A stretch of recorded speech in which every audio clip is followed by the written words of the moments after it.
করে আজকে এসে আমাদের বলতেছে 30টাকার জন্য এটা বন্ধ ঘোষণা করা হচ্ছে। কিসের জন্য বন্ধ ঘোষণা করা হচ্ছে তা আমাদেরকে উল্লেখ করে বলে নাই। এস আলম গ্রুপের 6 কারখানা বন্ধ ঘোষণার নোটিশ, ব্যাংক নিলামে এস আলমের ঢাকা চট্টগ্রামের বহু সম্পত্তি, পাওনা আদায়ে সোশ্যাল ইসলামী ব্যাংক কর্মকর্তাদের অবস্থান কর্মসূচি, কোন দিকে অর্থনীতি, এ নিয়ে আমাদের আজকের প্রতিবেদনের তথ্যচিত্র ও পাণ্ডুলিপি তৈরি করেছেন মনিরুজ্জামান তুহিন। জানাচ্ছি রশিদ কামাল।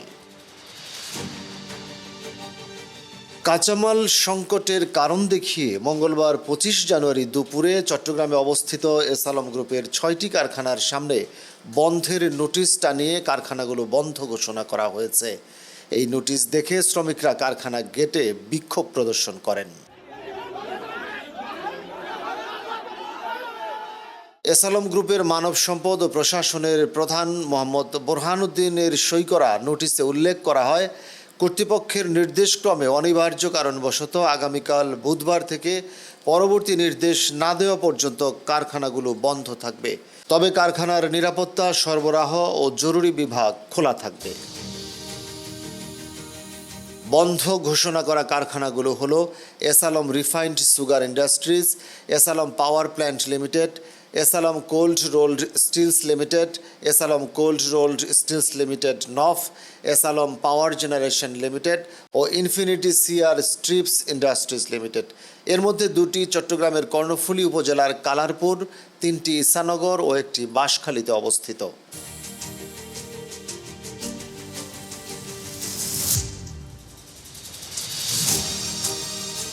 নগরের কালারপুর এলাকায় S Alam cold roll steels লিমিটেডের গেটে দেখা যায় শতাধিক শ্রমিক কারখানার ভেতরে বিক্ষোভ করছিলেন।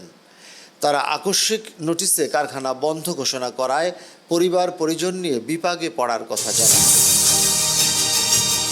আমাদের কোনো এগ্রিমেন্ট হচ্ছে না, তো আপনি চিন্তা করতেছেন আপনারা আমরা এই পরিস্থিতিতে, এই ভাঙ্গার জমানাতে আমরা কিভাবে চলতেছি? প্রত্যেক বছর শেয়ার বাজারের লাভ্যাংশের মধ্যে আমাদের কাছ থেকে সিগনেচার নিচ্ছে, কিন্তু ওই ধরনের শেয়ার বাজার থেকে কোনো লাভ্যাংশ আমরা পাচ্ছি না।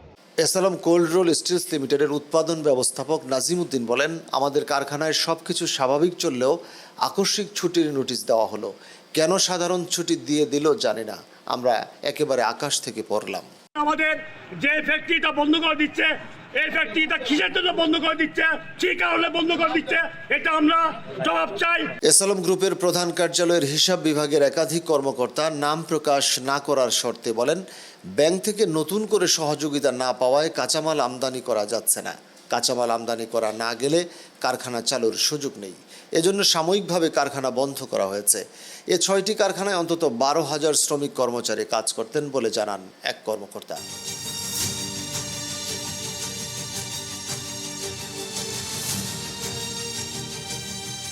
এ বিষয়ে জানতে এস আলম গ্রুপের নির্বাহী পরিচালক সুব্রত কুমার ভৌমিকের মোবাইল ফোনে একাধিকবার যোগাযোগ করা হলেও তিনি কল রিসিভ করেননি।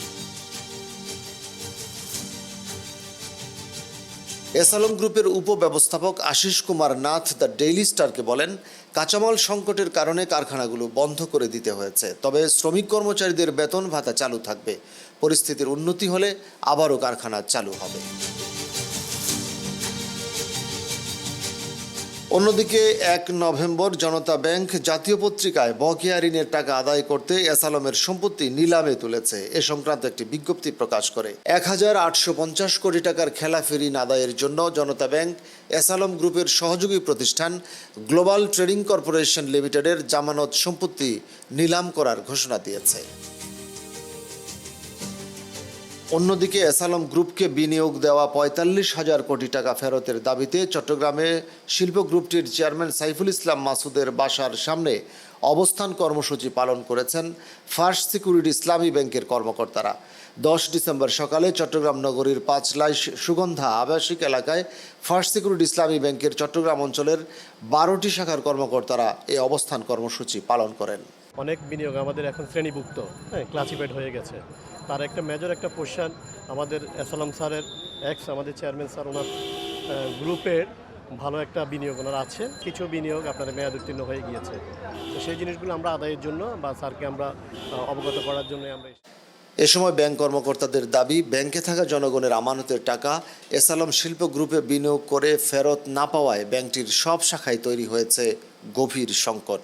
তৎকালীন রাষ্ট্রীয় ও নানামুখী চাপের কারণে সঠিক যাচাই বাছাই না করেই এসালামকে অর্থ দিতে বাধ্য হয়েছিলেন তারা। পাওনা ৪৫,০০০ কোটি টাকার মধ্যে চট্টগ্রাম অঞ্চলের শাখাগুলো গ্রুপটির কাছ থেকে প্রায় ৩৫,০০০ কোটি টাকা পাওনা, যা এখনও অনাদায়ী।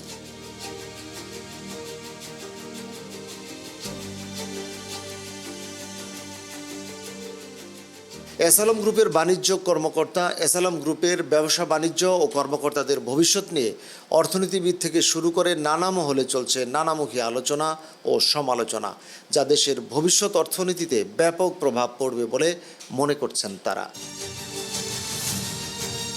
মনিরুজ্জামান তুহিনের তথ্যচিত্র ও পাণ্ডুলিপিতে রশিদ কামাল, বাংলাবাজার পত্রিকা ডিজিটাল।